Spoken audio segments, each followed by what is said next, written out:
திரு ஆதித்யா. அதாவது இப்போ இந்த எஸ்ஐஆர் என்பது எதற்காக கொண்டு வரப்பட்டதுங்கிற லாஜிக்கில் இருந்தே எல்லாரும் தவறுறாங்க. அதாவது ஒரு இந்திய குடிமகனுக்கு சட்ட ரீதியாக ஓட்டுரிமை அவசியம்ங்கிறது ஒன்று. இரண்டாவது, குடியுரிமை இல்லாதார் இந்தியர் அல்லாதார் இதில் குடியுரிமையை வாங்கக்கூடிய இல்லை ஓட்டுரிமையை வாங்கக்கூடியதை தடை செய்யணும். இரண்டாவது, நீங்கள் சொன்னது போல் 20 ஆண்டுகளுக்கு ஒரு முறை, ஏன்னா 2005 இங்கே நடந்ததுக்கு அப்புறம் இப்போ தான் வருது. 20 வருடத்தில் இறந்து போனவர்கள், புதிதாக வந்தவங்க, ஏற்கனவே இதில் பார்த்தீங்கன்னா இந்த எஸ்ஐஆர் கொண்டு வந்ததன் மூலமாக மிக முக்கியமாக நடந்த விஷயம் ஒன்று, இறந்தவர்களுடைய பெயர் நீக்கப்படுவது. இன்னொன்று, ஷிஃப்ட் ஆனவங்க இங்கேயும் ஓட்ட வச்சுட்டு இவங்க மாறி போன இடத்துலையும் ஓட்டு வச்சிருக்காங்க. டபுள் என்ட்ரியை டெலிட் பண்ணணுங்கிறதுக்காகவும் இது போன்ற காரணங்களுக்காக தான் இது செய்யப்பட்டது. இதில் இன்னொரு விஷயம் என்னன்னா, இவங்க சொல்றாங்க என்ன அவசரம்னு கேட்குறாங்க. இது ஏதோ தமிழ்நாட்டுக்கு மட்டும் திட்டமிடப்பட்டதல்ல, 12 மாநிலங்களுக்கு ஒரே டைம் பண்றோம். ஒவ்வொரு மாநிலத்துக்கும் ஒவ்வொரு கிரைட்டீரியா இருக்கும். அதுக்காக மத்திய அரசு காத்திருக்க முடியாது. தேர்தல் கமிஷன் அதற்குரிய பணியை இந்த காலகட்டத்தில் செய்யணும்னு நிர்ணயம் பண்ணியிருக்காங்க. அதுக்காக தான் செய்யறாங்க. அதை இப்ப செய்யணுமா இப்ப செய்யணுமா அப்படி இப்ப செய்யணும் எப்பதான் செய்யறது? அதாவது ஜனவரியில இருந்து பண்றோமா எப்ப பண்றோம் அதைத்தான் சொல்ல வரேன். இது 12 மாநிலங்களுக்கும் சேர்த்தும் போது ஒரு பொதுவான ஒரு காலக்கெடு நிர்ணயிச்சு. திரு ஆதித்யா, அவங்க என்ன கேட்கறாங்கன்னா, நீங்க பேச்ச தொடங்கும் போதே ஒவ்வொருவருக்கும் ஜனநாயக முறைப்படி வாக்களிக்கக்கூடிய உரிமை வழங்கப்பட வேண்டும். பீகார்ல 67 லட்சம் பேர் நீக்கப்பட்டாங்க. பின்னர் அது மேல்முறையீடு செய்யப்பட்டதன் பேர்ல ஒரு 26 லட்சம் பேருக்கு மீண்டும் கொடுக்கப்பட்டது. அப்ப அவங்க எல்லாம் எந்த அடிப்படையில் ஒரு குறுகிய காலத்துல செய்யப்பட்டதன் காரணமாக தானே அவங்க எல்லாம் விடுபட்டாங்க. அப்படி கிடையாது. அப்ப அந்த ஓட்டுரிமை மறுக்கப்படுது அப்படின்னு எந்த காலத்திலையும் ஒரு இது போன்ற செயல்கள் நடக்கும்போது விடுபட்டு போதல் இருக்கும். அதற்கு தான் உரிய காலக்கெடு. இன்னைக்கு ஒரு வரைவு வாக்காளர் பட்டியல் அறிவிக்கப்பட்டிருக்கு. அதே சமயத்தில் இதுல விடுபட்டு போனவங்க தங்களுக்கு உரிய ஆதாரங்களோடு சமர்ப்பிச்சா அதுக்கு ஒரு மாசம் கொடுக்கப்பட்டிருக்கு. அதுக்குள்ள நீங்க உரிய ஆதாரங்களை கொடுத்து நீங்க சேர்த்துக்கலாம் தான் சொல்லியிருக்கிறமே தவிர நீக்கப்பட்டவர்கள் அதோடு முடிஞ்சு போச்சுன்னெல்லாம் எங்கும் கிடையாது. ஆக எஸ்ஐஆர்ங்கிறது எங்களை பொறுத்தளவு சரியான கால அளவில் சரியான முறையில் தான் நடத்தப்படுகிறது. ஒவ்வொரு முறையும் அவகாசம் கொடுக்கிறது சரிதான். ஆனா பாதிக்கப்படுறது மக்கள் தானே. ஒருத்தவங்க வேலையை விட்டுட்டு ஒரு நாள் அதுக்காக போய் மெனக்கட்டு ஒரு விண்ணப்பத்தை கொடுக்க வேண்டிய ஒரு நிலை ஏற்படும்.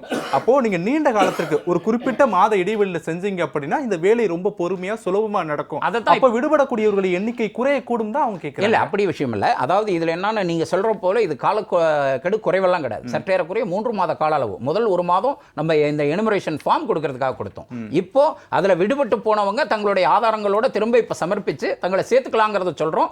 அதுக்கு அப்புறமும் டெலிஷன் வேற என்ன மாற்றங்களுக்கோ இன்னொரு மாசம். ஆக உங்களுக்கு பிப்ரவரியில் நம்ம வெளியிடுவதற்கு முன்னாடி துவக்கப்பட்டிருந்த 3 மாத கால அளவு இதில் கொடுக்கப்பட்டிருக்கு. இது மற்ற கட்சிகள் தங்களை ஏதோ இது மத்திய அரசு இது அவர் பிஜேபியோடைய திட்டமிடுதல் இல்லை அமித்ஷாவோட அந்த மாதிரிலாம் எதுவும் கிடையாது. தேர்தல் கமிஷன் தன் பணியை செய்கிறது. அதே போல இன்னைக்கு இது குளறுபடி தமிழ்நாட்டில் அப்படின்னு சொன்னீங்கன்னா இதை இங்கே நிர்வாகம் செய்வது தமிழக அரசு தான். தமிழக அரசின் அதிகாரிகள், தமிழக அரசு நியமிக்கின்ற ஆட்கள் தான் இன்னைக்கு போய் தேர்தல் கமிஷனுக்காக வேலை செய்யறாங்க. இதுல குளறுபடின்னு சொன்னா அது தமிழக அரசோட குளறுபடி தான். இதுல எந்த இடத்துலையும் தேர்தல் கமிஷனோட குளறுபடின்னு சொல்ல முடியாது. கூடுதலாக எந்த ஒரு நடைமுறையிலும் சில சிக்கல்கள் இருக்கும். அந்த சிக்கல்களை களைவதற்காகத்தான் இந்த காலக்கெடு கொடுக்கப்படுது. முதல் 1 மாதம் எனுமரேஷன், அதுக்கு அடுத்த 1 மாசம் என்ன உங்களுக்கு விடுபட்டு போனவர்கள் தங்களுடைய கருத்துக்களை சொல்ல, அதுக்கு அப்புறம் 1 மாசம் அரசு இதை பற்றி முழுமையாக விசாரிச்சு முடிவெடுக்கிறதுக்கு. ஆக இந்த 3 மாச கால அளவு என்பது போதுமானதுங்கிறது என்னோட கருத்து. அதாவது இது ஒவ்வொருத்தருக்கும் ஒரு கருத்து இருக்கும். அதாவது ஒவ்வொரு கட்சி ஒவ்வொரு மனிதர்கள் இதை சேர்த்து பண்ணியிருக்கலாம், சிலர் இந்த 2 பண்ணியிருக்கலாம். இதெல்லாம் விஷயம் அல்ல. ஒரு தேர்தல் கமிஷன் அதுக்கான குழு இருக்கு, அது முடிவெடுக்குது. இந்த 12 மாநிலங்களுக்கு செய்யணுங்கிறது அதற்கான அதிகாரம் ஒன்று. இரண்டாவது, இவங்க சாஃப்ட் காப்பி கிடைக்கலன்னு சொன்னாங்க. கிடையாது. சாஃப்ட் காப்பி இப்போ அவைலபிள் டு BLA 2க்கு இருக்கு, BLA 1க்கு இருக்கு, டவுன்லோட் பண்ணிக்கலாம். இல்ல சாஃப்ட் காப்பி நீங்க இருந்துகிட்டே இருக்கணும் சார், இருந்துகிட்டே இருக்கணும். இருக்குல சார், இல்ல அது இருந்துகிட்டே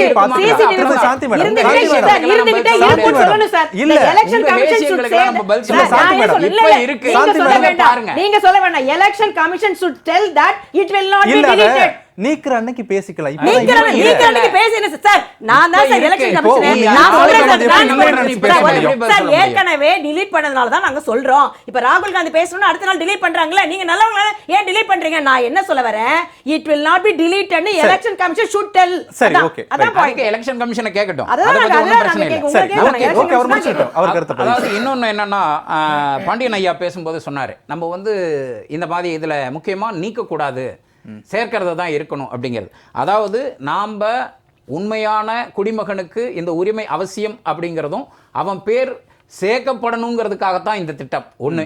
இரண்டாவது, குடிமகன் அல்லாதவரும் அதே மாதிரி முறை தவறி நடக்கக்கூடிய விஷயங்களை குறிப்பாக என்னென்னா டபுள் என்ட்ரி பண்ணுறது, ஒரே ஆள் 2-3 இடங்களில், இதையெல்லாம் தவிர்க்கிறதுக்காகவும் மரணமடைந்தவர்கள் பேரில் வேற ஒருத்தர் வந்து வாக்கு போடுறது பல காலமாக நடந்துட்டு இருக்கு. அதையும் வந்து குறிப்பாக நீக்கணுங்கிறதுக்காக தான் எஸ்ஐஆர் திட்டம். இந்தியாவுடைய பெரும்பான்மையான மாநிலங்களில் பாரதிய ஜனதா கட்சி தான் ஆட்சியில் இருக்கிறாங்க. ஓகே, இல்லை இப்போ நீங்கள் சொன்னீங்க மரணமடைந்தவர்களுடைய போலியான வாக்குகள் பல மாநிலங்களில் செலுத்தப்படும். இல்லை அதை தான் நான் என்ன சொல்ல வரேன்னா, எங்கே நடக்குதுங்கிறது இப்போ எல்லா இடத்துல நம்ம வந்து இந்த மாநிலம் தான், எல்லா மாநிலத்திலையுமே அந்த நீக்குதல் நடந்திருக்கு இல்லையா?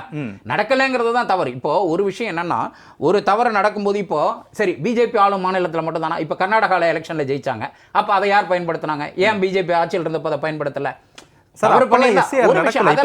நடந்ததுக்கு அப்புறம் பேசுறேன், அதை தான் சொல்ல வரேன். இப்போ எஸ்ஐஆர் நடந்ததுக்கு அப்புறம் என்ன சூழல் அப்படின்னா, இவங்க சொல்வது போல ஏன்னா குற்றம் சாட்ட வேண்டும் என்கிற கருத்தோடையே பேசினா எந்த விஷயம் நடக்காது. ஒன்று. இன்னொன்று, இங்கே எதிர்கட்சிகளோட மனோபாவம் என்னவா இருக்குன்னா, எதை செஞ்சாலும் குற்றம் சொல்லணுங்கிறதுக்காகவே சொல்லிட்டு இருக்காங்களே தவிர, சரி இவ்வளோ பேசுகிற ராகுல் காந்தி தன்னிடம் இருக்கும் ஆதாரத்தோடு ஏன் இதுவரையும் கோர்ட்டுக்கு போகல? கேட்டா மக்கள்கிட்ட சொல்றது மட்டும்தான் என் கடமை. இது ஒரு தலைவன் பேசுற பேச்சா? இன்று அவருடைய செயல் பூரா என்னவா இருக்கு அப்படின்னு சொன்னா, தொடர்ந்து 95 தோல்விகளை சந்தித்து விட்ட ராகுல் காந்தி தான் கட்சியில இனிமேல் நீடிக்கணும்னா தன் தோல்விக்கு இதுதான் காரணம்னு ஒரு பிம்பத்தை உருவாக்க முயற்சிக்கிறாரே தவிர, ஒரு எதிர்க்கட்சி தலைவர், மக்களவையினுடைய எதிர்க்கட்சி தலைவர் ஒரு பெரிய குற்றச்சாட்டை ஒரு தனி அமைப்பின் மீதான வைக்கும் போது ஏன் எலெக்ஷன் கமிஷன் பதில் சொல்ல மாட்டேங்கிறாங்க? ஏன் எலெக்ஷன் கமிஷன் கேள்வி கேட்டதே, உங்க ஆதாரங்களை கொண்டு வாங்கன்னு சொல்லிச்சே, சத்திய பிரமாணம் கொடுங்கன்னு கேட்டுச்சே, ஏன் கொடுக்கல? எலெக்ஷன் கமிஷன் மீது பொது வெளியில ஒரு கருத்து சொல்லப்படும் போது, ஒரு குற்றமே சாட்டப்படும் போது, அதுவும் ஒரு நாட்டினுடைய எதிர்க்கட்சி தலைவர் சாட்டப்படும் போது அது உண்மை இல்ல அப்படின்னு எலெக்ஷன் கமிஷன் சொல்றது என்ன பிரச்சனை? அது இல்லன்னு சொன்னதுதான். நீங்க கூடுதலா என்கிட்ட ஆதாரம் இருக்குன்னு அவர் சொன்னபோது ஆதாரத்தை சமர்ப்பிங்க. ஆதாரங்களை தான் பொதுவெளியில வெளியிட்டாங்கல. அவ்வளவு பெரிய ஒரு ஜனநாயக அமைப்பின் மீது ஒரு குற்றச்சாட்டை முன்வைக்கும் போது எங்கள் மீதான தவறு இல்லன்னு சொல்லணும்ல. ஏங்க சட்டரீதியா காங்கிரஸ் கேக்குறாங்க, பிரமாண வாக்குமூலம் தாக்கல் செய்யுங்க. நீ உங்களுடைய குற்றச்சாட்டு தவறு நிரூபிச்சா அதுக்குரிய தண்டனை இருக்கு. பிரமாண வாக்குமூலம் நீங்க பொதுவெளியில சும்மா கத்திட்டு போறது வேற. அதே பிரமாண வாக்குமூலம் சட்டரீதியான நடவடிக்கை இருக்கு. இல்ல இல்ல சார், ஆதித்யா சார், நீதிமன்றத்துக்கு சென்றால் மட்டுமே முடிவு கிடைக்கும்னா, உச்சநீதிமன்றம் ஆதார் எண்ணை இணைங்கன்னு சொன்னதுக்கு அப்புறமும் 2 முறை ஒத்தி வைக்கப்பட்டதற்கு பிறகும் சுப்ரீம் கோர்ட் வந்தாங்க, இல்ல நாங்க இணைக்கலன்னு. Supreme court கண்டெம்ட்டே தெரிவிச்சாங்க. ஏன் நான் சொன்னதுக்கு அப்புறம் நீங்க இன்னும் இணைக்கவே இல்லை? அப்போ எல்லாமே நீதிமன்றத்தாலே முடிவாகுமா? முன்வைக்கப்படும் போது அதற்கான பதில சொல்லணும்ல. அதாவது ஜுடிஷியல் பாடிங்கிறது நம்மளுக்கு ஒரு ஹையஸ்ட் பவரா வச்சிருக்கோம். நீங்கள் உங்கள்கிட்ட ஆதாரம் இருக்கா? ஜுடிஷியல் இதை வந்து ஒரு கேள்வியாவே அவர்கிட்ட ராகுல் காந்தி கிட்ட கேட்கப்பட்ட போது அவர் என்ன சொன்னாரு? பொதுமக்கள் வெளியில சொல்ல வேண்டியது மட்டும்தான் என்னோட கடமை, மற்றதை நான் பார்க்க மாட்டேன். அப்போ வந்து என்னன்னா, நாளைக்கு அந்த ஆதாரங்கள் பொய் என்று நிரூபிக்கப்பட்டால் தண்டனைக்குள்ளாகுங்கிற பயம்தான் காரணமே தவிர அவர்கிட்ட இருக்கிறது சரியான ஆதாரம் அல்ல. மக்களை குழப்பணும், அதற்கான பணிகளை சிறப்பாக செஞ்சுட்டு இருக்கிறாரே தவிர தன்னை நிலைநிறுத்திக்கணும். ஏன்னா தொடர்ந்து தோல்விகள் மூலம் சொந்த கட்சிக்குள்ளேயே மதிப்பிழந்து கொண்டிருப்பதால் அதை காப்பதற்காக ராகுல் காந்தி ஒரே ஒரு கேள்வி. தமிழ்நாட்டில் சட்டமன்ற தேர்தல் நடைபெற்று முடிந்து விட்டது. தமிழ்நாட்டில் நடைபெற்ற சட்டமன்ற தேர்தலில் இருந்த இவிஎம்ல 60% மிஷின் வேலையே செய்யல, அது ஏற்கனவே பதிவு செய்யப்பட்ட வாக்குகள் இருக்கு அப்படின்னு சொல்லி இங்க இருக்கக்கூடிய ஒரு அரசியல் கட்சி தலைவர் சொன்னார்னா, ஆதாரத்தை கொடுங்கன்னு கேட்பாங்களா? இல்ல மறுப்பு தெரிவிச்சு எல்லாமே நல்ல மிஷின் தான், வாக்குகள் செலுத்தப்பட்டது அப்படின்னு எலெக்ஷன் கமிஷன் சொல்லுவாங்களா? ஆதாரங்களை கேட்பாங்களா இல்ல மறுப்பு தெரிவிப்பாங்க? இல்ல, எந்த விஷயத்திலயும் ஆதாரம் இல்லாம நீங்க கருத்து சொல்ல முடியாது. ஆதாரங்கள் கட்டாயம் கேட்பாங்க. ஆதாரங்கள் இவங்க ஒரு கட்சி தலைவர் சொல்லிட்டாங்க, அதுக்கு மறுப்பு தெரிவிப்பாங்களா? இல்ல ஆமா இல்ல நாங்க பதிலே சொல்ல மாட்டோம் கடந்து போயிருவாங்க? இல்ல, அதுக்கு ஏதோ ஒரு பதில் சொல்லுவாங்க. அந்த பதிலை ஏன் சொல்லலன்னு தான் அவங்க கேட்டாங்க. இப்ப பதில் சொல்லித்தான் இருக்காங்க. அவங்க கேட்டதென்ன, நீங்க சொல்வதற்கு எந்தவித முகாந்திரமும் ஆதாரமும் இல்லை, நீங்க சொல்வதற்குரிய ஆதாரங்களை சத்தியப்பிரமாணமா எங்களுக்கு கொடுங்க, பிரமாண வாக்குமூலம் கொடுங்க தானே கேக்குறாங்க. உங்கள் ஆதாரம் பொது வெளியில வைத்த ஆதாரங்கள் போதாது, எங்ககிட்ட தனிப்பட்ட முறையில் கொடுங்க, நாங்க அப்ப நடவடிக்கை எடுக்கிறோம் அப்படின்னு தான் சொல்லியிருக்காங்க. அதாவது இப்போ அவங்க மேடம் பேசும்போது சில விஷயங்கள் என்னன்னா, ஓவரா வந்து அவங்க ஒரு கற்பனை ரீதியா இது இப்படித்தான் பிஜேபி பண்றதுனால தான் இப்படி நடக்குது, அப்படி எதுவுமே கிடையாது. ஆனா அவங்க பிற மாநிலங்களை ஒப்பிட்டு தான் சொல்றாங்க. இல்ல, பிற மாநிலங்களை ஒப்பிடுறதுக்கும் தமிழ்நாட்டுக்கு வித்தியாசம் இருக்கு. என்ன வித்தியாசம் சொன்னீங்கன்னா, இப்போ அந்த உதாரணத்துக்கு பீகார் சொல்லும்போது அண்ணன் கிருஷ்ணன் கூட குறிப்பிட்டார். ஏன்னா அது அண்டை தேசங்களுக்கு அருகாமையில் இருக்கக்கூடிய ஒரு பகுதி, சீக்கிரமாக அவங்க வர்றதுக்கூடிய சாத்தியக்கூறு இதெல்லாம் இருக்குது. தமிழ்நாட்டை பொறுத்தளவு அதுக்கான சாத்தியக்கூறுகள் இல்லை. இதை பொறுத்தளவு ஒரு பொதுவான ஒரு பொதுமக்கள்கிட்ட இருக்கிற ஒரு அபிப்பிராயமே நிறைய இந்த குறிப்பாக திராவிட கட்சி இவங்க வந்து அவங்களுக்கு இந்த தேர்தல் பணிகள் அதே மாதிரி அந்த மக்கள் ஏரியாக்கள் முழுமையாக அத்துப்படி. ஏன்னா நான் ஒரு பிஜேபிக்காரன், நான் அதை ஒத்துக்கிறேன். என்ன காரணம்னா அவங்க அதை முழு நேரம் தொழிலாக பண்ணுறாங்க. இப்போ நான் என் தொழில் போக மீதி நேரம் தான் அரசியல் பண்ணுறேன், அவங்க அரசியலையே தொழிலாக பண்ணிட்டு இருக்காங்க. அதனால அத்துப்படியாக இருப்பாங்க. ஒரு வீட்டில் இறந்தது யாரு நகர்ந்தது யாரு அத்தனையும் அத்துப்படி அந்த பிஎல்ஏவுக்கு. அப்போ இதில் என்ன நடந்திருக்குங்கிறது எங்களை விட அவங்களுக்கு நல்லா தெரியும். ஆக இந்த நடந்திருக்கக்கூடிய மாற்றங்கள் இயல்பானது, நிஜமானதுங்கிறது எங்களை விட இன்றைக்கு ஆளுகின்ற தமிழக அரசுக்கு தெரியும். அதனால இதுல பெரிய மாற்றங்களுக்கு என்னன்னா, இதுல விடுபட்டு போனதுல என்னுடைய ஒரு அனுமானம் ஒரு 10% மக்கள் திரும்ப இதுல வந்து உள்ள வருவாங்க. வந்து நாங்க இந்த தவறை விட்டுட்டோம், அதுக்குரிய ஆதாரங்களை கொடுத்து இப்போ வந்திருக்கக்கூடிய 94 லட்சத்துல அது ஒரு 10-15 லட்சம் உள்ள வரக்கூடிய சாத்தியக்கூறுகள் இருக்கு.